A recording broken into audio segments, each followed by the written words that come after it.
don't know that you could ever let them know how much these scholarships mean to us, to the students of Bon Secours.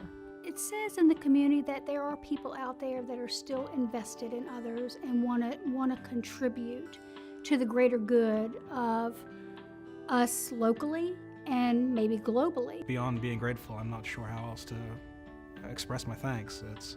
I hope to be able to get to a point where I can pay it forward. That's something that I'm grateful for, and I'll never be able to repay them because it's just something that hopefully I'll be able to repay them through my line of work. It says that they really care, knowing that the money that they're giving is not only impacting the person that's receiving the money, but also the future of healthcare.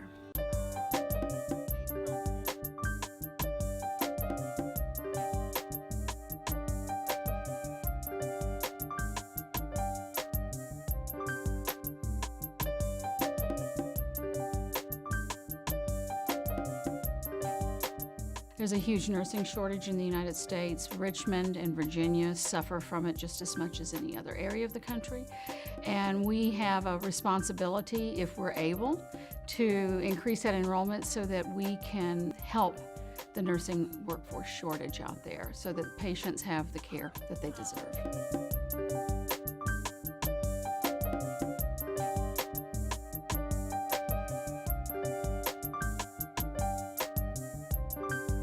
I went on my first medical mission trip in 2008, and then I started leading the trips in 2009. I had been taking some nurses that worked for Bon Secours, and I saw how they interacted together, but I also saw how they were working with the patients, and I knew that's when I wanted to be a nurse, and I wanted to be a Bon Secours nurse. My younger sister is disabled, so I've been in the medical arena my whole life. She's 24/7 care, so we've always cared for her at home, and that's always been an interest of mine, the medical field. I was laid off. A lot was happening at the time. My mother-in-law was diagnosed with bladder cancer. You know, sometimes it takes a devastating thing to happen for you to realize this is the best thing that could have ever happened, because my mother-in-law was sick and it gave me a chance to care for her, but it also gave me a chance to say, let me move forward and do what I've always wanted to do. All the values are really close to my heart, but I feel respect is something really hit close to home.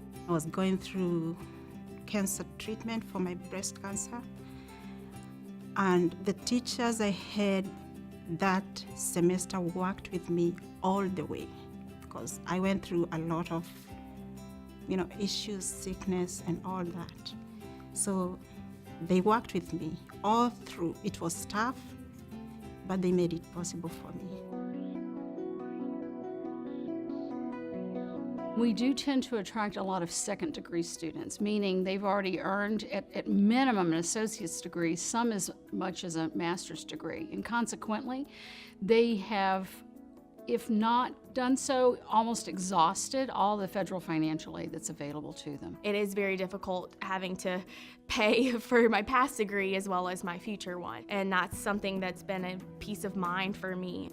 As a full-time student, I personally cannot work because I have to focus on my studies, and I have 3 children, and cost to sending them to daycares is really high. So I quit my job as a bank manager to join nursing school. This scholarship will really help my husband reducing his burden of paying college tuition, and it is a significant help for me to pursue my nursing education. I feel like the financial burden I'm going through has been taken off and gives me an opportunity to be able to concentrate more on my studies. When I found out that I was awarded the scholarship, I was so proud of myself, for one, and then excited because I just knew that I can go into the next 2 semesters with a little bit more ease of mind, a little peace of mind, knowing that, okay, I don't have to work as much. I can kind of slow it down and be able to focus more on my studies, which is what obviously I need to do in order to become a nurse.